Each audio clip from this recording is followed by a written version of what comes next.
want to say this. It's not called The Perfect Father. Yeah. It's not a book of like promise. If you do these things, you will get this in your kid's life. They're people. It doesn't work like that. But I believe if you move towards your kids with deep intentionality and love, many, many things are possible. Today's topic is something that I believe is relevant for anybody listening, whether you're a parent or not. We're going to talk about what does it mean to be an intentional parent. We're going to focus a little bit more specifically on being a father, but our guest is Jon Tyson. He's a pastor in New York City. He's an author. His most recent book is called The Intentional Father, and we're just going to dive into what does it look like in a culture that's very easy to be reactive. How do we be intentional in the lives of our kids? So enjoy this conversation with Jon Tyson. Hey friends, I'm Chris Bennett. I'm here with my beautiful wife, Julie. Hey everyone. Together, we're going to explore the life-changing power of family. So pull up a chair, grab a cup of coffee, and join us on Finding Family. Family, all in this together. Family, we're taking a chance. Family, like birds of a feather. Family, we got the shoes in dance. Jon Tyson is joining us today from the amazing city of New York City.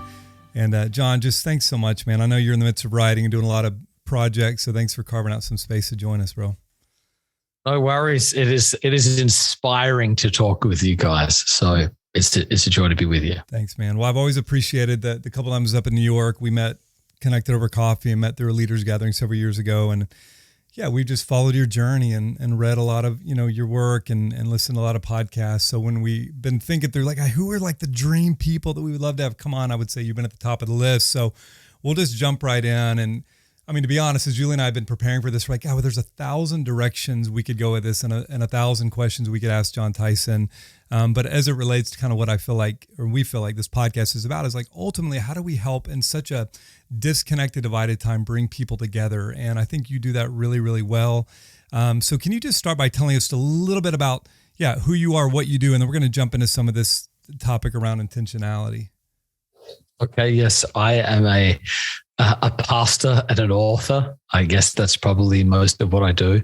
I grew up in Australia, in a city called Adelaide, and it's the place in Australia no one ever visits when they come to Australia. So everyone's like, "Oh, I love Australia. I've been there," but they've never been where I'm from. It's a beautiful city, sort of only known for wine, but it was a wild upbringing. I dropped out of high school when I was 16, worked in a meat factory. I'm a butcher by training. So super working class. And when I was 20, I got a scholarship. I became a Christian the weekend I turned 17 in a Pentecostal youth revival, and became a Christian, wanted to be a pastor, got a scholarship to study theology when I was 20. So this year I've lived in America for 25 years. It just blows my mind. Wow. Just blows More than half your life. That's wild. Yes, I am American Australian as opposed to Australian American. Been married 23 years. I have 2 kids. I have a son named Nathan who's 21. He's working with YWAM right now. So he's on an outreach trip somewhere I'm not meant to say. My daughter is in nursing school in Tennessee. Really, honestly, heartbreaking. She grew up in Manhattan and in a total spirit of teenage rebellion, ran away to the South to live in the country. It happens. So she's wonderful. And so I've just been in New York planting churches and trying to, faithfully serve Jesus in the middle of New York. And it's really come to feel like home. We just love it. These are our people for, sort of for better, for worse, for hell or high water, whatever a New Yorker is, these are the people we love. All their dysfunction, all their beauty, these are our people. So we've been here 16 years and, we were talking just before about never saying never, but I don't think we'll ever leave New York. I'll say this. I never want to leave New York. How about that? So. Well, it's interesting. I mean, you're in New York, we're in LA, and I mean, 2 of the most contested cities in terms of even with COVID, where people are like, if there was a reason to leave, this was it. And people, dipping out like crazy and relocating and going to quote easier places and whatnot. And I think, I'm sure what you've done and what we've done, you almost double down even more like, no, we're not leaving. Like we're here for the people. We're here to serve the city. And I feel like, from a distance, you've done that really well. Even the photography, the stuff you capture, which is just like you're you capture the beauty of people and of the place that you've been called to, which is really inspiring. But hey, let's do this. I know your most recent book, which I love, is The Intentional Father. And, with us having 4 kids, and I would say it's the thing we talk about the most, right? I've got a son who's graduating, who's just a little bit behind your Nate. Does he go by Nate? Yes. Yeah, we've got a Nate. And you can find yourself saying, I even asked my son, Bo, who's about to graduate, son, is there anything that you wish you'd gotten that you don't have? And, he was like, no, Dad, we got everything. And I'm like, okay, not true, but thank you. But you do start taking inventory, of like, oh, what would I have done different if I could only go back? So I think to frame it a little bit, I'd love for you to just kind of quickly jump into the different types of fathers that you talk about, and then the goal of what does it mean to be intentional. And then we'll just kind of like unpack it a little bit from there. Yes. Well, gosh, parenting is such a sacred thing. I mean, it's incredible to create these human beings, and then for them to trust their development, their self-esteem, their sense of identity, worth, skill development, preparation into adult life, all into your hands is wild. So I think a lot of my journey and desire to be a good father was so birthed out of pain, and looking at generational cycles and that sort of thing. I've also been a pastor for a long time and just sat honestly with hundreds and hundreds and hundreds and hundreds of people who are all just dealing with father wounds. And so I wanted to address that, particularly with my own children. So I basically talk about 5 kinds of fathers. The first one is irresponsible fathers. And these are dads that honestly, not to be super graphic, but they're not much more than sperm donors. It's like literally they get someone pregnant and then they just bail for whatever reason. If they're consciously aware and they're hard-hearted and they don't care, just, selfishness, or they just literally are not even able to comprehend what it is they've done. The amount of damage that comes from an absent father. Now, I meet so many people who are like, there's a hole in my life where my father should be. I've met him twice. Like, what did I do wrong? This profound sense of rejection. Second kind of father. So they because I'm a preacher, they all start with I. Of course. Absolutely. No, obviously nothing less. Intentional father. Then you've got ignorant fathers. And these are fathers who don't know they're there, but they don't know what they're doing. They don't understand childhood development. They don't understand the teenage years. They prescribe. They're kind of foolish in their fathering. And these people do tremendous damage because, all children have specific needs, specific requirements. They just aren't aware of it. Then you get inconsistent dads. And these are dads who I want to categorize as sort of torn by either personal brokenness or personal ambition, which means they want to get it right, but there's some other or a series of dominating factors that pull them away from the priority of their parenting. So when they're there, they're great, but they just can't seem to always be there because other things are pulling them away from their task of fathering. Then I talk about involved dads. And involved dads is your typical good American dad. It's just like dad's there, shows up, took you to the game, hanging out with mom. An involved dad is a gift, knows your story, knows your life. If you have an involved dad, you're blessed. The vast majority of people don't even grow up with involved dads. But one of the things I think is different between an involved dad and an intentional dad, which is what I'm talking about, is involved dads deal in generalities. They deal in principles rather than discerning the individual heart and understanding the specific needs of a kid. And so we all know that something that is true, that is misapplied either at the wrong time or to a specific conversation, doesn't find the mark. And it doesn't mean that the truth is not objectively true. It means like the timing, the placement, the location is not applied properly. And I find a lot of kids get wounded by dads who are involved but not intentional, which means they prescribed things that were right. Christian worldview, Bible knowledge, morality, work ethic, but it wasn't customized to what it is that made an individual kid tick. And my dad is a wonderful guy. My dad was an involved dad, but he didn't, I think, understand my heart. He didn't understand the keys to my heart growing up because he didn't have it from his dad. My dad is so much better than his grandfather. So I believe that there's so much power in being intentional, discerning the keys to your kid's heart and going in. And I want to say this, it's not called The Perfect Father. Yeah. It's not a book of like promise. If you do these things, you will get this in your kid's life. They're people. It doesn't work like that. But I believe if you move towards your kids with deep intentionality and love, many, many things are possible. So yeah, the vision is to like help overwhelmed but determined dads become intentional dads. That's sort of the vision of what I'm trying to do. So good.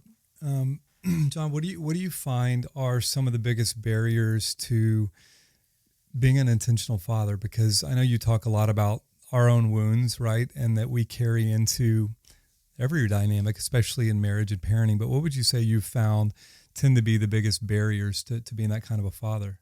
I love a quote you said on the most recent podcast I listened to: any pain that's not transformed is transmitted, And so I think a lot of people can be aware of that, but they are so stuck. I talk to parents and it's like, well, I know I have issues, but they're trying so hard, which then turns into control because they're trying to, I got to save my kid. I got to keep my kid. And especially in these teenage years, and they feel so stuck in what it means to, how do I even begin to be transformed? Because I'm so overwhelmed with my child.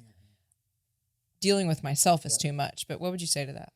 Well, I want to say number one, that quote's from Ronald Rolheiser. So, credit where credit is due.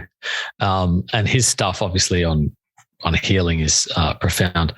What stops people? I think, again, there'll be several categories. Number one, ignorance sometimes is like, it's just like they want to, but they don't know how. Like it's parenting requires skill. Like you gotta, it's like, it's leadership, it's management, it's pastoring, it's crisis care, it's therapy. I mean, like what the multifaceted roles of parenting are really huge. And I think some folks just don't have the tools. I think a lot of times our culture is just like stealing our parenting and our children from under their feet just by the aggressive pace that we live in. I think, too many sports, overscheduled kids is how I'd put it. Wow. Parents pushing for kids to perform and overscheduled kids. Wow. It's like robbing their kids of like a lot of the joy of childhood.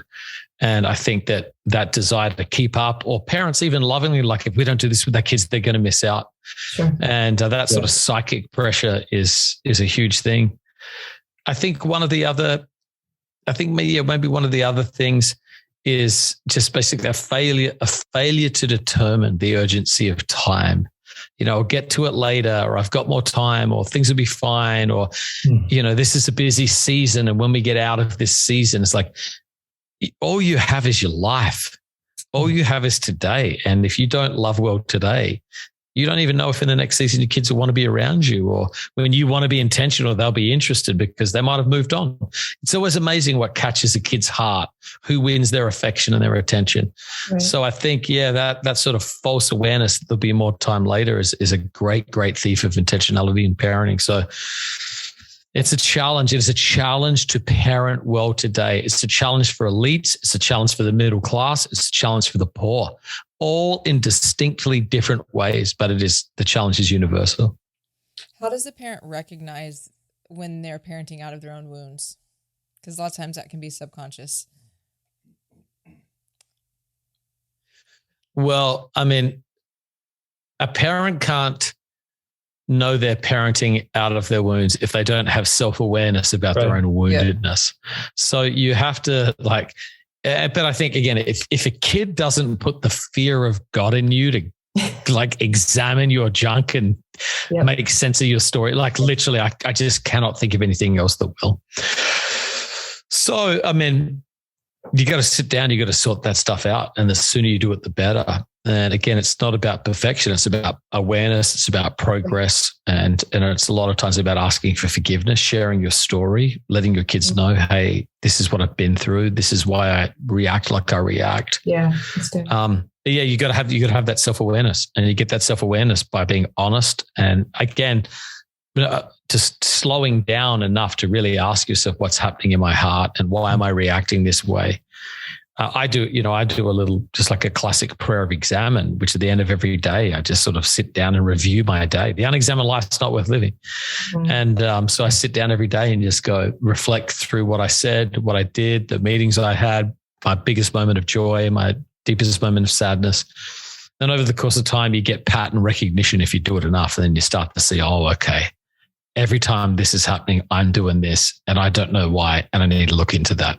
So yeah, it's just that grace-filled examination of your own story and the patterns you see in your own life, and then feedback obviously from others. So we're really passionate about vulnerability. And so when I hear you talk about that, I'm curious to hear just what is appropriate vulnerability with your kids? I know it depends on the ages and stages, but how would you speak to that? Because I think it's so important, but it can also be damaging if you don't have wisdom behind it, which comes with examination and all those things. But yeah, it's about nuance. Like, why are you sharing this with them? Are you sharing this with them because you want to care for your child? Are you sharing this with them out of entitlement or to sort of discipline? Or it's discerning where they are and it's their motives. Mm-hmm. It's like, am I giving this kid a burden they don't need it in their life and aren't called to carry, don't have the maturity to carry? By what am I disclosing? Mm. Like my wife and I have had, very, very difficult lives. I mean, both sides of our family, horrific sexual abuse, sexual assault, dysfunction, drug addiction, suicide, incarceration. I mean, just like all the bad things that could happen have happened. And our kids didn't know any of it. They just didn't know any of it until they were in their late teenage years when we felt like they could handle it. And then, like, particularly my daughter, she just cried and said, I'm so sorry you had to go through that. I mean, her heart was like ready to deal with it. Again, is it going to bless them and equip them and help them grow up and mature with them and give them insight and strengthen your relationship? Or is it going to put a burden on them that they're too young to either understand fully or carry? Or is it going to make them react in unhealthy ways, give them false reference points that they don't need at that stage of their lives? It's very, very nuanced, but parents should always be guarding their words and asking that, I think, very, very closely, very intensely. When I think about things that I've heard you share and even things you've done with your son and with your daughter, because y'all went to Iceland, right, last year? Oh, yes. And going back to summer, just to keep riding. Yes. Going back to write. Oh my gosh. Well, I'm so excited to come with you on that trip. It's going to be amazing. No, but I think about how in parenting, part of intentionality is being, as a parent, is being a student of your child, because there's certain values that, yes, transcend no matter what, think, hey, this is who we are as a family. This is what we believe in. But I've, as our kids get older, realizing, man, God made our kids so unique, their interests, their desires, how they process. I mean, our two oldest boys, who are very close, 16 months apart. Yeah. But 17 and 16. And my goodness, I mean, one of them tells us anything and everything every day, comes home, unloads everything he experienced, asks us input on, I mean, literally, and I love it. And I'm like, I'm going to miss this. I'm going to miss this so much. And then my other son, he's equally deep, but you have to extract and you have to find the moment and you got to be in the right scenario and all those things. But I'd love for you to kind of speak to, how do you be a student of your kids as it relates to being intentional with what they actually need and not just projecting on, well, this worked for the other kid, this is therefore going to work on the next. Well, I mean, again, it's different because each kid is different. But if I could zoom out, I think I would say, well, let me just tell you a very, very short story, okay, as quickly as I can, that informed my parenting. When I moved to America, I took the woman who was now my wife on a date. I went to pump gas and I'm trying to pump gas and I say, the gas pump's broken. I'm embarrassed. I mean, I'm trying to like handle my business and get some gas in this car to take this woman out. And I go and I say, the gas isn't working. And the guy says to me, did you lift the lever up? And I was like, what lever? And he says, you can lift the lever up or the gas won't go. I just grew up in a country where it just started. And something in my mind happened where I was like, okay, America is filled with tiny, imperceptible details I am not familiar with. So I must pay attention at a tiny, tiny level to everything that happens. And I think that one little moment has informed so much, including my parenting. Everything is tiny imperceptible moments. That's where all the clues are. I'll give you an example with my daughter. one of my daughters tells is she'll say something like it's nothing, and then later, completely unrelated, bring it up again, and then completely unrelated later on, mention the same thing again. And I'll just say to her, hey, I don't know if you're aware of this, but you mentioned this 3 times, and I'm just wondering, is that bothering you, or did something happen that you need to tell me about? Hers just sort of like leaked out with very, very normal tones, very, very small. Yeah. Again, my son would just come home and say, I hate this. I never want to do it. My teacher's a jerk and I'm leaving school. And I'd be like, oh, it sounds like you've had a tough day, mate. I mean, he again was very equal. But I think those tiny imperceptible moments, shift in voice, hiding behaviors, disproportionate need for affirmation, stress around schoolwork. I'm always asking, what's happening behind this? What's happening behind this? They're giving off clues, everything's a clue, tone of voice, lack of energy, loss of joy at formerly joyful moments, shifting in friend groups. And I'm always just like trying to like process, discern, pay attention, and then just bring it up casually. Or, the other thing I would do with my kids was I would sit my kids down and I'd say, tell me 3 things I'm doing that are good as a parent. Tell me 3 things you wish I would improve on. Mm-hmm. And I would just like ask them to give me feedback. And every time they would give me like really helpful feedback, like my son said to me once, and it was so true, but I didn't know how to do it differently. It's like, you're always so hard on me. You're always so easy on my sister. And I was like, yes, that's true. And he goes, Dad, it really discourages me. I feel like you don't treat me fairly. And I was like, oh, well, thanks for sharing that to me.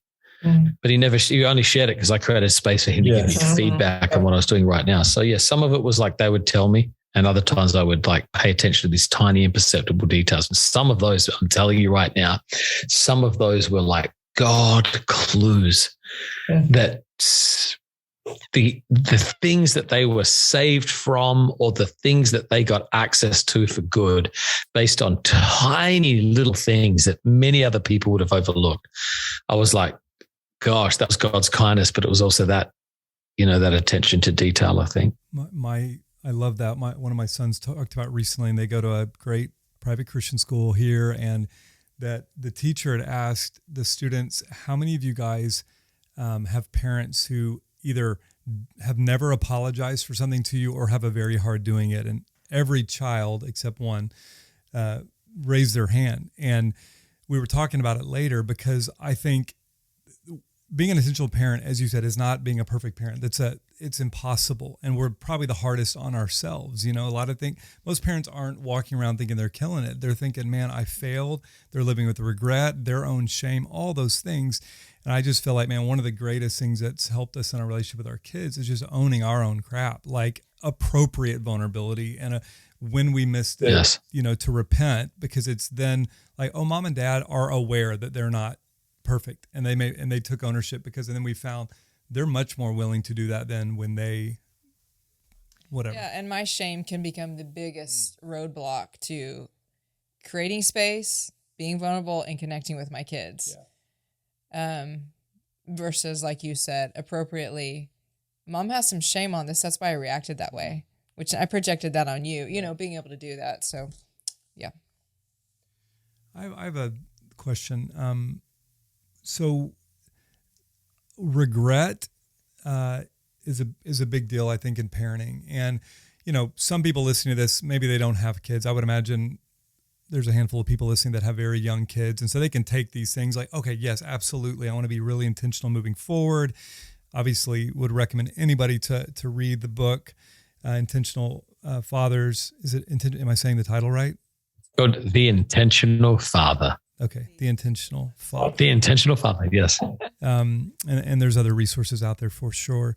But what would you say to parents that are listening, and maybe they feel like they've missed it, or maybe they feel like their kids are kind of out of that, they're in those teenage years or out of the house, but are living with a sense of regret? How would you encourage parents to move toward that without living in a place of regret?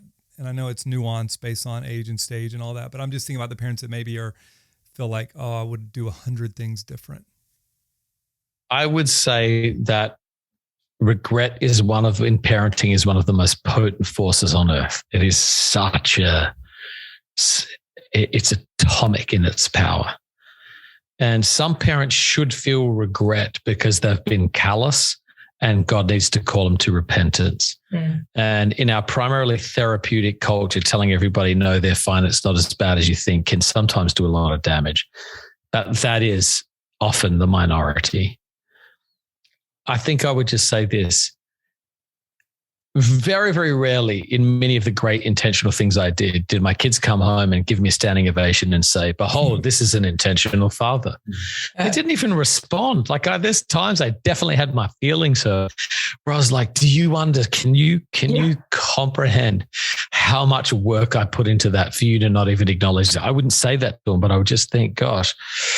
So again, a lot of times people can stop putting the effort in or stop trying because I feel like it's not making any difference. My kids don't value this. But here's what we all know is there is a primal, deep, profound need for parents' affirmation, and they ache for it. And even if they don't give it back to you, it's doing something.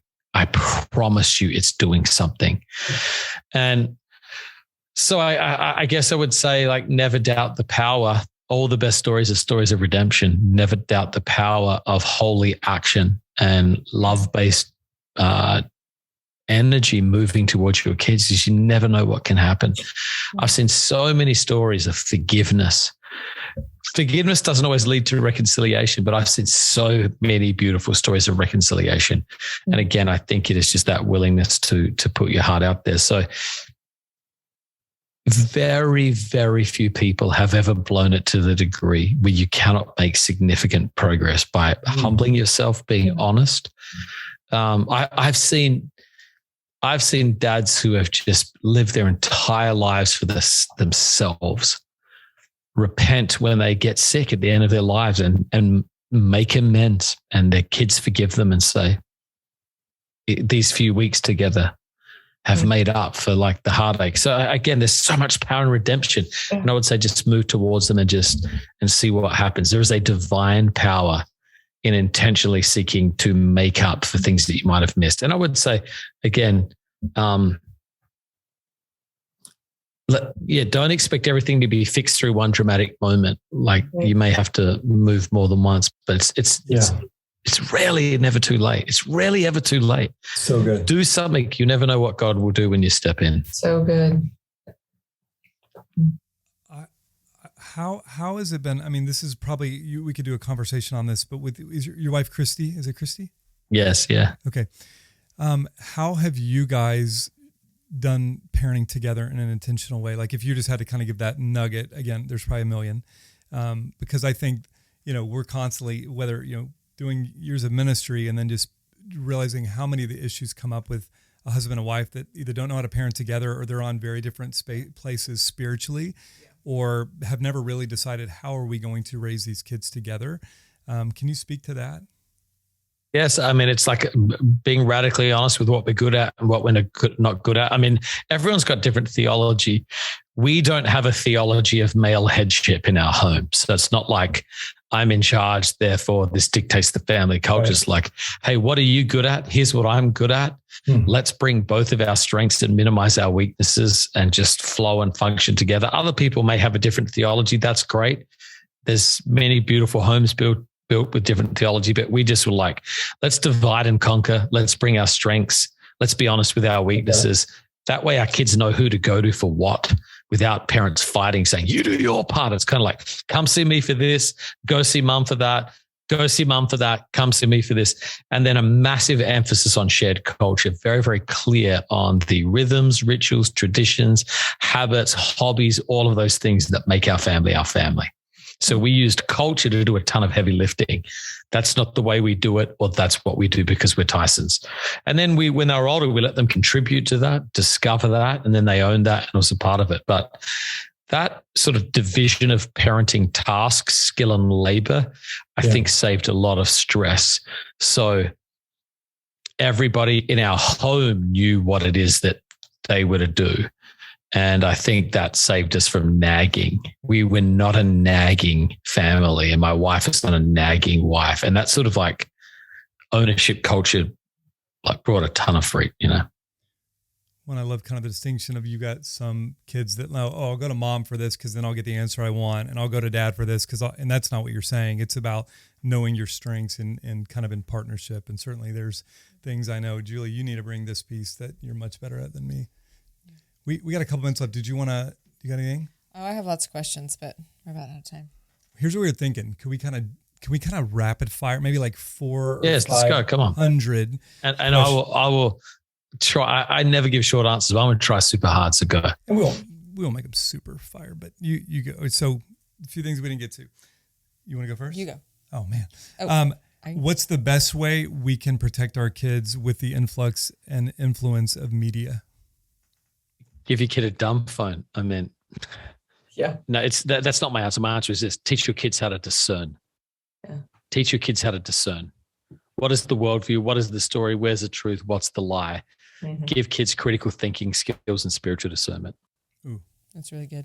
Okay, you don't have time to go into it, but you talk about you did an emotional, like, was it like roadmap or something that you did to help life map, something Yes, like yes, that, yes. and how did that help you empower your parenting?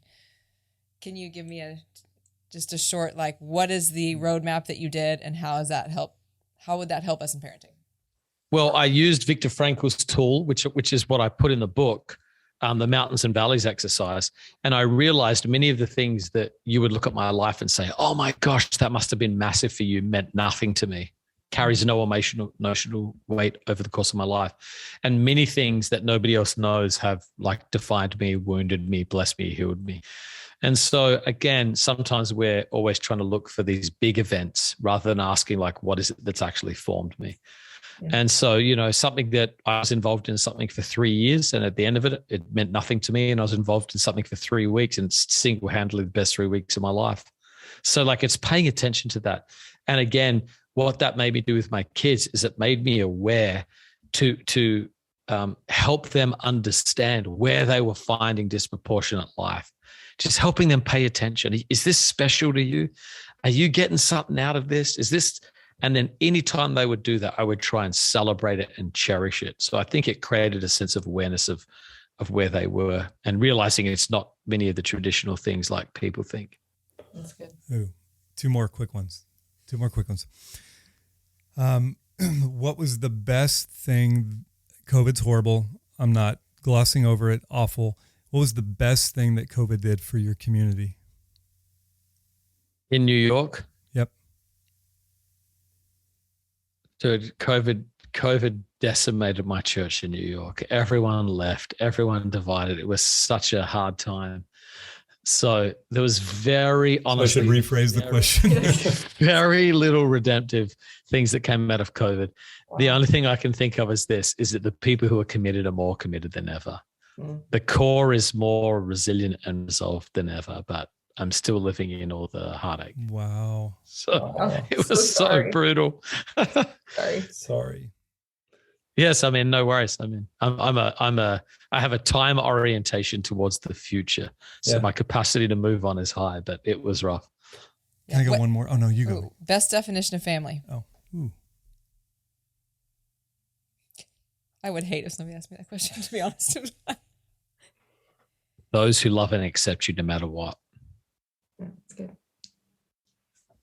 I'm going to say my question. I'm going to ask it. Jon, is there a danger in calling the organized church a family? Oh, that's not a short answer. Well, I mean, one of the central biblical metaphors of the church is the family. So we are going to underdo, not overdo, the biblical emphasis on what the family of God is.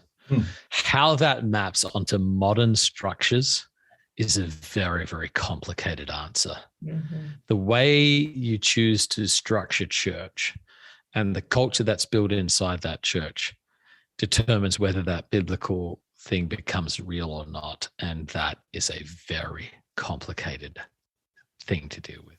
And there's your next book. Awesome. Please. Not my next book, mate. I mean, the book's already been written, When the Church Was a Family. Surely you've read that. No. Oh my gosh.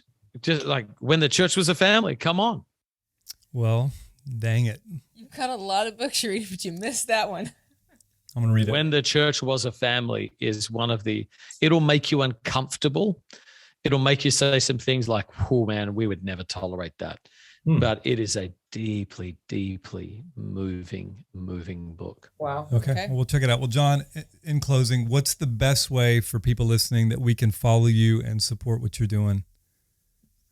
I mean, I'm just on the socials as Jon Tyson, JONTYSON on Instagram and Twitter. You know, TikTok's the future, but I'm just not good at it. So it's just Instagram. I don't get it. Not there yet either. Okay, cool. Well, we'll put a link into in the comments of your books and some of the resources out there. But thanks for who you are. Thank you so much. Thanks for so your voice. rich. No worries. So great chatting with you guys. Thank you.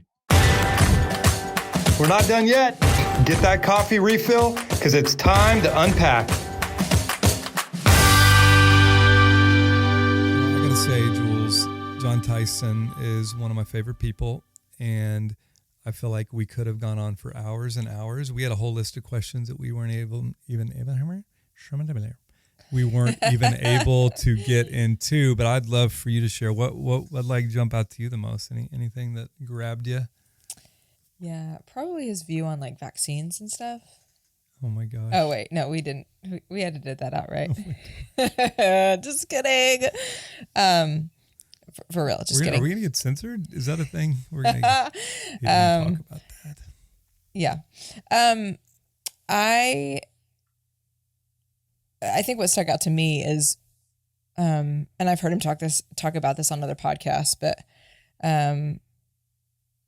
and again, I think, I'm not sure who he referenced. It was a quote, but any pain that's not transformed is transmitted. Yeah. And really the power of a parent, of course, he could be this. How about any human being? The power of stopping and being intentional to self-care by going, okay, where am I at? Whether I'm parenting a kid or whether I'm single. I mean, if you're single, you might be a parent someday, you might not, but you're probably going to be in relationships where it's really important to understand where you're at, how our wounds, so that we don't live out of our wounds, how those things affect us, how we could even subconsciously kind of spew or manifest out in other people. So in the context of parenting, that's been the biggest thing for me, specifically the last 3 years, going through all that. Yes, we've been through, but I've been through, it has just accentuated it that much more for me because I'm unraveling a lot. Yeah. Guys, I have this blog called Jules Unraveled, but I'm the only one that reads it. Right. It's not like so online. So it's Julie's blog. It's Julie's diary. It's on Julie's online. It's on Julie's online. That doesn't make sense. Whatever. But I'm because as he mentioned, which, I would say is the most important thing, healing starts with self-awareness. If you're not self-aware, you can't heal. If you're not self-aware, then you project and you spew in relationships. And so it's really important to be an intentional parent. You have to be intentional first with what your needs are. And it's not perfection. I'm really hard on myself to get to this certain place that I think I need to be so I can be a better or perfect parent. Of course, there's no such thing as perfect parenting. We know that. But I mean, that feeling, and sometimes in striving to get there, I can miss the fact that like, I'm going to just celebrate that I'm aware of something new this week or in this season or this year that's going to help me parent Nate better this week or Joy better. Because there are many times, and I still do it, where I've projected something onto them and it is not helpful, but I think that's good parenting in the moment. But if I'm self-aware, I can stop and say, you know what? This is why mom did that and that wasn't helpful. And that would be appropriate when it builds something. I mean, I've watched you do this in the times where maybe you said something, did something that you were like, I probably would do a mulligan on that one if I could. But you've always, consistently owned it and helped the kids in an appropriate way understand where it was coming from without putting this heavy burden on them. And now I watch Joy Bean as a 10-year-old little girl, her ability to articulate what she's feeling. And even in like at school where she comes home and like, oh, this happened today and I told them this and this. And I'm like, wow, you sound like your mom in the best way. Like this very mature. Mercy. 10-year-old little girl. So I just want to honor that in you, because I think you've done that really well. And I our kids appreciate that. have got this muscle built because they've seen you do that. But in that, so I really appreciate that encouragement. And we should, couples, you should encourage each other. Affirmation goes a really long way. But even in that, so that strength though, that I can have also can be where I say a lot more than I need to on many a days. And it's because I'm maybe working out a muscle. That's a good thing. But if I don't celebrate that, I'm just going to feel like total crap. Yeah. Which I can. I've processor is part of it. I'm an outward processor. Exactly. So I can, Bo and I can go at it because we both are. And then sometimes I'm not helpful with Nate. Actually with both of them. So anyway, I think the point is self-awareness is really, is a great thing to begin. It's a starting place. When I listen to Jon and when he's going, and I've heard him talk about it, those 5 types of dads, and it's, I mean, there's no dad that doesn't want to be the intentional father. Like, I don't think there's anybody out there that's like, no, I really want to be the irresponsible dad. Like, I don't think that's anyone's intention.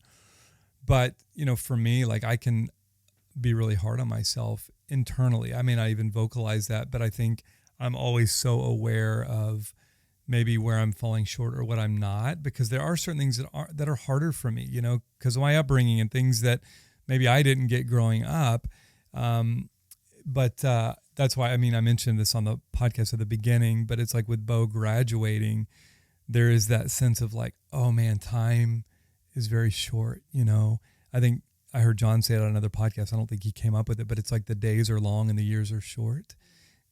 I think that's what I feel, where it's like, you can't go back. And again, I don't have a ton of regrets, but you just want to know, man, do you have everything you need to feel like you can take the world on? Because we know what he's going to come up against. We know what our kids are up against. It's so hard. And I'm not going to be the guy that's going to be able to teach Bo how to change the oil. I'm like, there's certain things I'm like, golly, I don't know how to do that. And I'm not great at that. But you could build a house. Oh wait, no. You can build. I can make a killer cup of coffee. No, but that's right. But just go back and say what really matters and what. Yeah. So anyway, that's sure. One thing. And Jon, I've heard him talk about something he did with his kids, where it's the when they leave list, and it's who do I want them to be, what do I want them to know, what do I want them to be able to do, and what experiences are going to facilitate this before they leave home. Those are big ones. And I think we can all take time to do that, But, last thing. I think as parents, we have to give ourselves a lot of grace, because nobody thinks they're killing it as a parent that I've met before. We're all very aware of where Dave over here, actually. Producer Dave is perfect. I was going to say. He has the mug, world's best dad.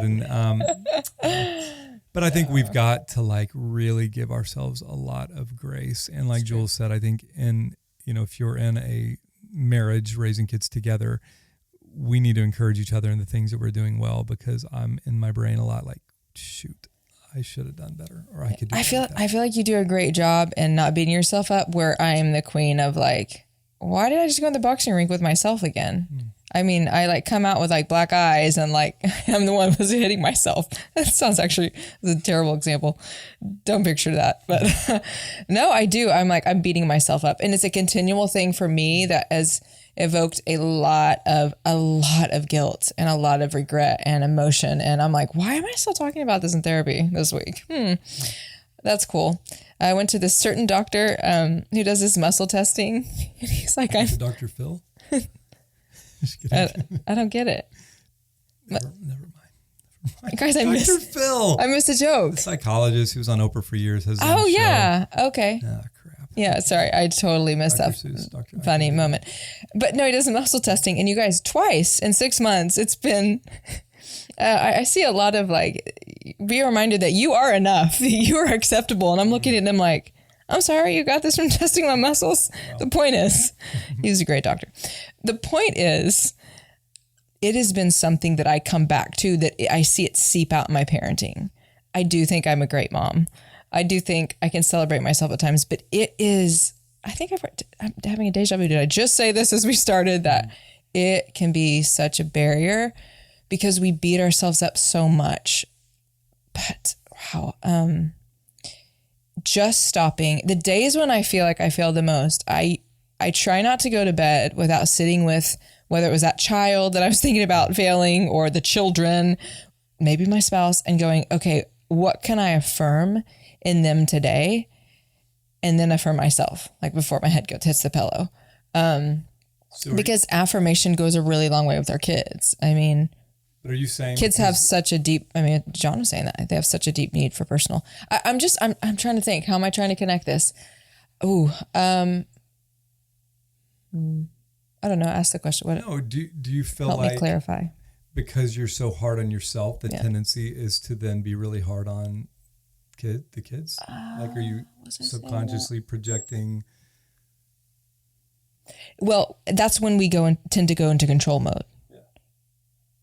Is I am overcompensating. That would be my personality. I know that you tend to not control. Yours would look different. But I'm like, I've got to control this because I feel like I'm failing. So if I can control this environment or this behavior or what's happening, I'll feel better about me, which is the absolute opposite of what happens, right? So I think that's where I was going. Yeah. I'm trying to think why I was talking about when I'm working on something in an area or whatever, sometimes I just strip it back and go, instead of beating myself up, I'm going to recount where I've been doing things well. I'm going to celebrate that stuff. I tell everybody else to do that. So I'm going to start practicing what I preach. And then where I feel like I'm hitting barriers with my kids over and over again, I might not know how to solve that right now or how to go about that. But what I do know is I can tell them who they are as they go to bed. I can always do that. I can always bring it back to affirmation as I'm working on a relationship or working on a conflict we had. I can always come back to that. I think that's where I was going. Yeah. And I mean, John hit on this and we talked about it a little bit, but I think one of the most intentional things we can do with our kids is, as parents, taking responsibility when we fall short and modeling a life of repentance, and letting them hear the words, I'm sorry, and so many kids have grown up at homes where I've heard that from so many people. They can't think of one time their mom and dad ever apologized for one thing because it's their own shame, right? So when we're secure, like, we don't have a hard time coming and owning our stuff.